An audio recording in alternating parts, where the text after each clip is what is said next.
السلام عليكم ورحمة الله تعالى وبركاته. مرحبا بالتلاميذ الجدد المشترك في درس الحساب المثلثي الجزء الثاني، يعني الفقرة تاع المعادلات والمترجحات. إذا في هذا الفيديو إن شاء الله غادي نطرقوا لكيفية حل معادلة تحتوي على طونجون، تمثيل الحلول على الدائرة المثلثية، واستنتاج حل المترجحة على المجال. إذا المجال اللي عندنا في هذه الحالة مثلا هو ناقص بي 2 بي. دونك إلا تعرفنا نحلو في أي مجال في هذا المجال مثلا، راه بنفس الشيء غادي نطبقوا على اي مجال كما بغى يكون. اذا غادي نحاولوا نشرحوا هذا الشيء يعني بشكل يعني ادق. اذا نبداو بالسؤال الاول. اذا لنحل في R المعادله. اذا عندي طونجونت x كتساوي ناقص واحد. فوالا. اذا هنا في هذه الحاله الا عندي عدد سالب، يعني هذه الاشاره السالبه غادي نخليها، ما غاديش نهتم بها. اذا غادي نشوف انا الطونجون تاع اي افصل منحني رئيسي اللي غيعطيني هذا واحد. اذا يا اما نذكر هذا الجدول اللي تيبان لكم قدامكم، ولا ندير دائره غادي يبان لي يعني بسهوله. يعني الا خديت دائره مثلثيه، اذا الطونجونت عارفين بان هي المماس للدائره في الاصل، اذا او اي جي. اذا الا خديت هذا العدد ناقص واحد، اذا ديما الطونجونت هذه وحدة القياس، يعني هنا واحد. دونك الا خديت المستقيم الممر من ناقص واحد ومرته من اصل نتاع المعلم، غيتقاطع مع الدائرة في هاد النقطتين. اذا الا كان في المنحى السالب هنا ناقص بي على جوج، اذا كتلاحظوا هذا المستقيم كيقسم لنا ناقص بي على جوج الى نصفين، يعني هنا ناقص بي على 4. فوالا. اذا نرجع للمعادلة ديالنا. إذا هنا قلنا واحد غنعوضها بالطونجونت بي على 4، وكنعرفوا بأن الطونجونت تاع ناقص إكس هي ناقص طونجونت إكس. يعني أول حاجة نتخلص من هاد الناقص اللي عندي هنايا. دونك غنكتب هي الطونجونت نتاع ناقص بي على 4. إذا دابا توصلت بأن الطونجونت إكس كتساوي الطونجونت تاع واحد القيمة، يعني طونجونت ألفا. إذا في هذه الحالة غادي نكتبو غير إكس تساوي ناقص بي على 4 زائد بي مع ينتمي إلى زد. دونك هذا هو مجموعة الحلول في R. وغادي نشرح لكم علاش بالنسبة للطونجونت كناخد غير حل واحد. دونك نرجع لديك الدائرة اللي مسحنا. إذا هذا المعلم المرتبط بالدائرة او اي جي. إذا الطونجونت في الأصل، إذا هنا وحدة القياس هي واحد. دونك إلا خدينا ناقص واحد، قلنا المستقيم الممر من ناقص واحد وأصل المعلم غيتقاطع عندنا مع الدائرة في هاد النقطتين. دونك في الحقيقة الأمر خصني نكتب مثلا إلا كانت هذه ناقص بي على 4، نقلب على هاد الأفصل ومن الأفصل الرئيسي الآخر لهاد النقطة. دونك إلا قسمت كذلك هذه تكون بي على 4، 2 بي على 4 هي بي على جوج، وهذه 3 بي على 4. لأن هذه النقطة مع هذه كتلاحظوا بأن بيناتهم يعني نصف دورة. يعني إلا كنهضر على المسافة الهندسية، يعني هنا نصف دورة. بمعنى إلا بانت لي هذه ناقص بي على 4، دونك إلا زدت عليها نصف دورة، ناقص بي على 4 زائد بي اللي هو نصف دورة، غادي نحصل على 3 بي على 4. دونك إلا كانت هذه بي على 4 مثلا نكون كتبنا بي على 4 ناقص بي على 4 زائد 2 كابي، وهذه 3 بي على 4 زائد 2 كابي. إذا هذه كتجمعهم بجوج لأن زدت غير كابي. غتلاحظوا بأن إلا كانت كتساوي واحد غتكون ناقص بي على 4 زائد بي، غتعطيني هذه النقطة اللي هي 3 بي على 4. غنتواجد هنايا. وإلا كانت ناقص بي على 4 زائد 2 بي غنرجع لنفس النقطة، يعني ناقص بي على 4 زائد 2 بي غادي تولي هي 7 بي على 4. غنرجع لهنايا بأفصول يعني جديد من طبيعة الحال. يعني في الخلاصة المسافة بين هاد النقطتين راه نصف دورة، يعني كنزيد هنا كتلاحظوا بأن نصف دورة، ماشي بحال السينوس والكوسينوس. إذا هنا غادي نكتب الحل في ار. اس ار هو ناقص بي على 4 زائد بي مع ك عدد صحيح نسبي. فوالا، إذا هذه مجموعة الحلول في إغ نتاع هذه المعادلة. الآن غنتقل للمجال ناقص بي 2 بي.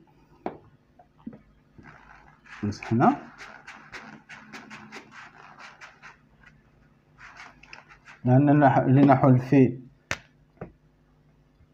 المجال ناقص بي 2 بي المعادلة طونجونت إكس تساوي ناقص 1. إذا لدينا الحل في إغ هو ناقص بي على 4 زائد ك بي مع ك ينتمي إلى زد. إذا هنا بما أن إكس ينتمي ناقص بي 2 بي، يعني المجال اللي غادي نحل فيه المعادلة، هذا يعني أن ناقص بي على 4 زائد ك بي كذلك محصورة بين ناقص بي و 2 بي. نعمل هنا ببي، إذا غتكون بي عامل ناقص 1 على 4 زائد ك محصورة بين ناقص بي و 2 بي. دونك غادي نضرب جميع الأطراف المتفاوتة في 1 على بي، دونك غيبقى لي هنا ناقص 1، هنا كذلك غتبقى لي ناقص 1 على 4 زائد ك، وهنا 2، يعني اختزلنا ببي. إذا غيبقى لي هذا العدد الصحيح النسبي غيكون محصور بين 2 زائد 1 على 4 وناقص 1 زائد 1 على 4، يعني ك غيكون محصور بين إلى وحدة المقام ناقص 3 على 4، وهنا غتعطيني 9 على 4. فوالا، إذا ك كما قلنا محصور بين ناقص 3 على 4 و 9 على 4. بمعنى ممكن نكتب هادو بالفاصلة اللي ما بانتش ليا، يعني ممكن هذه تتبان لكم هي ناقص 0 فاصلة وهذه 2 فاصلة. يعني إلا درتي مستقيم مدرج 0 1 2 3، دونك هاد القيمة ما وصلاش ناقص 1، يعني كاينة هنا، وهذه 2 فاصلة، يعني 2 فاصلة 2 تقريبا هنا. تلاحظوا الأعداد الصحيحة النسبية هي 0 1 و 2. إذا غادي نقولوا بأن ك ينتمي لهاد القيم 0 لهاد المجموعة، يعني 0 1 و 2. إذا هذه القيم الممكنة لك. ولا الآن غادي نجيو نعطيو القيمة لك ونلقاو إكس. دونك إذا كان ك كيساوي 0 فإن إكس، دونك إلا عوضت هنا ك بصفر غتعطيني ناقص بي على 4. وإذا كان ك كيساوي 1 فإن إكس غتساوي ناقص بي على 4 زائد بي، يعني 1 مضروبة في بي هي بي، إذا غتعطيني 3 بي على 4. وإذا كان القيمة الأخيرة ك كيساوي 2، إذا إكس غتساوي ناقص بي على 4 زائد 2 بي اللي هي 7 بي على 4. إذا غنكتبو الآن مجموعة الحلول في المجال اللي معطينا. إذا غنكتب اس، إذا مجموعة حلول المعادلة طونجونت إكس كتساوي ناقص 1 في المجال ناقص بي 2 بي. نكتب اس، يعني ممكن نكتب المجال في الانديس هنا باش إلا كان بزاف مثلا تاع المعادلات ولا بزاف تاع المجالات ما يتخلطش ليا.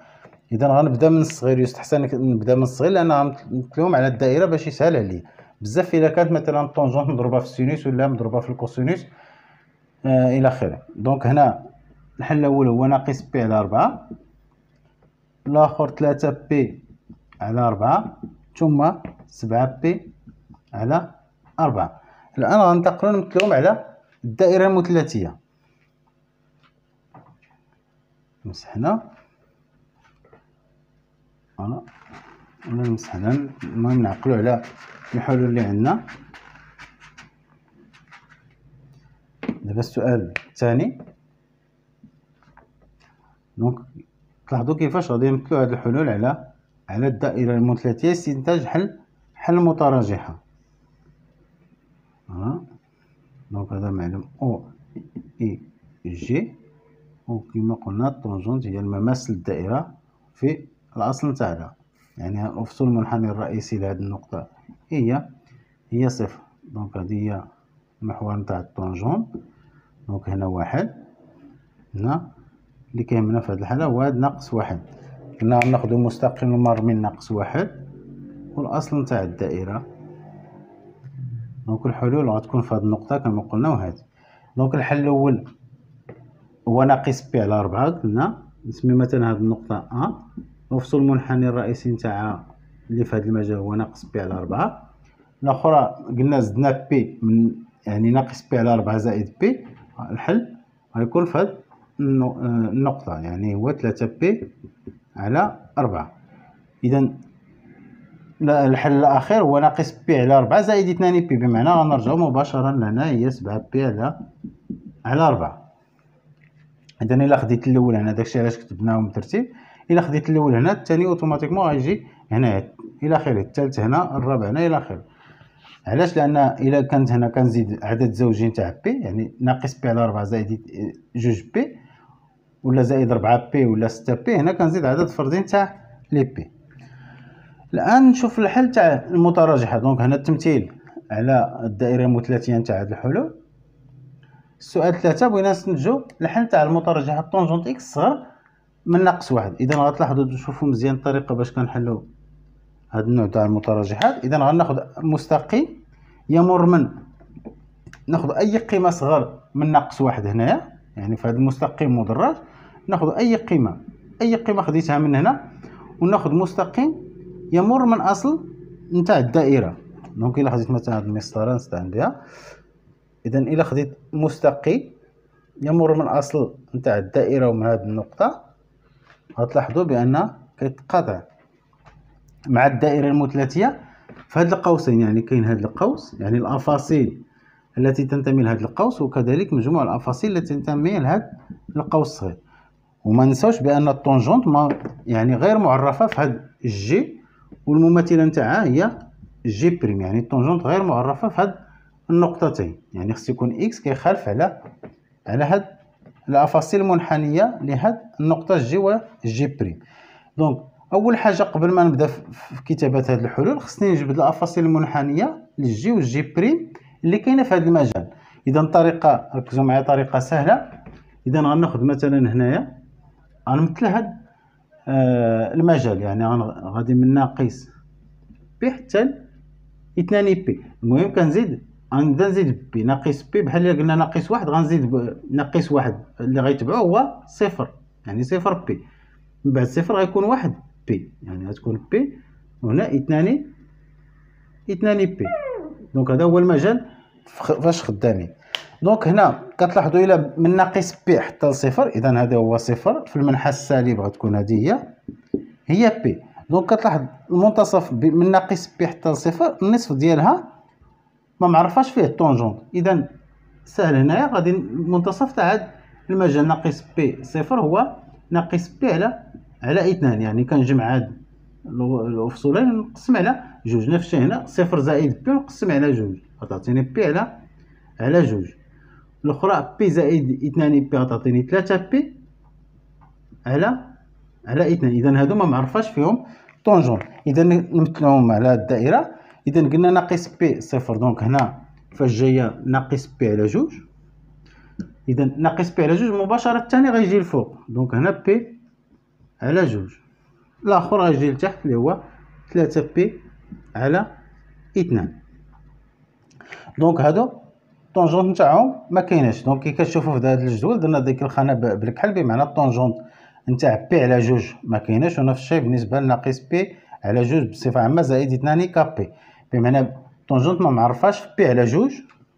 داكشي علاش كنقول بان اكس يخالف بي على جوج زائد كابي، مع كينتمي الى زد. دونك الان نكتب هاد الحلول اللي عندي اللي درنا هنا، نديروهم مثلا بهذا الزرق، يعني الافاصيل التي تنتمي لهذا القوس الصغير مع هذا. اذا الطريقه اللي غندير غادي نكتبوا اس تساوي، ولا نكتبوهم هنايا دونك لاحظوا معايا كنطلق من بدايه المجال اللي تعطى ليا، المجال اللي تعطاني هو ناقص بي. دونك غادي ننطلق من ناقص بي، ديما غادي ننطلق من بدايه المجال، سواء نشوفوا هنا ولا نشوفوا على الدائره. دونك غنطلق من ناقص بي وغادي نمشي في المنحى الموجب. علاش غنمشي في المنحى الموجب؟ لان المجال تيبدا من الصغير للكبير، ونشوفوا هنا راه المجال كيبدا من الصغير للكبير. دونك خصني نمشي على الدائره في المنحى الموجب. دونك الا انطلقت من المنحى الموجب هنا، يعني غير معني بالافاصيل اللي درتهم بالزرق. دونك اول افصول كنلقى هو ناقص بي على 2، ولكن ما كاينش في المجال. دونك غادي نكتب اس حل المتراجحه هو من ناقص بي على 2. تلاحظوا درت المعقوفه مفتوحه حيت طونجونت قلنا ما معرفاش. دونك غادي نمشي لاول افصول هو ناقص بي على 4 نتاع هاد النقطه، ناقص بي على 4 عندي او تساوي. دونك المعقوفه هنا مغلقه. كون كان قطعا حتى هاد الافصول هذا غادي نحيدو، غادي ندير المعقوفه مفتوحه، لكن عندي طونجونت اكس اصغر من او تساوي ناقص 1. ملي عندي او تساوي درنا هاد المعقوفه مغلقه.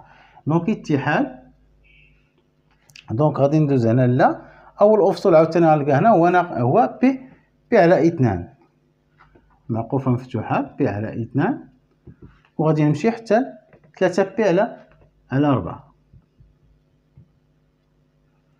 يعني وصلت 3 بي على 4. هنا عاوتاني لا غنزيد نكمل عندي 3 بي على 2. دونك اتحاد او عفوا هنا المعقوفه مفتوحه في 3 بي على 2. نكتبها هنا باش محال واش تبان لكم في الفيديو. دونك ندير هنا اتحاد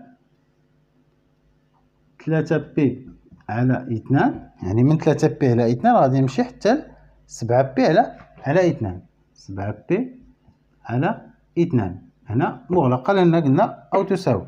دونك وصلت دابا 7 بي على 2. دونك الا زدت بي على 4 راه وصلت 2 بي اللي هو نهايه المجال. صافي غادي نحبس. دونك هادشي اللي عندي. نعاود. دونك قلنا غنطلق من بدايه المجال. دونك عندي ناقص بي. دونك هنا غادي نلقاو اصلا صفر، هنا بي هنا 2 بي اللي هو نهايه المجال. دونك باش نكتب هاد الحلول غنطلق من ناقص بي. اول افصول كنلقاه هو ناقص بي على 2 حتى ناقص 4 بي على 4. غنمشي لهنا غنكتب من بي على 2 حتى 3 بي على 4. نكمل الدوره ديالي غنلقى الافصول الاخير هو 3 بي على 2 حتى 7 بي على 4. وهنا الا زدت هاد شويه اللي بقى لي هنا راه كنوصل لنهايه المجال، يعني ما بقاش عندي الحق باش نزيد دوره اخرى.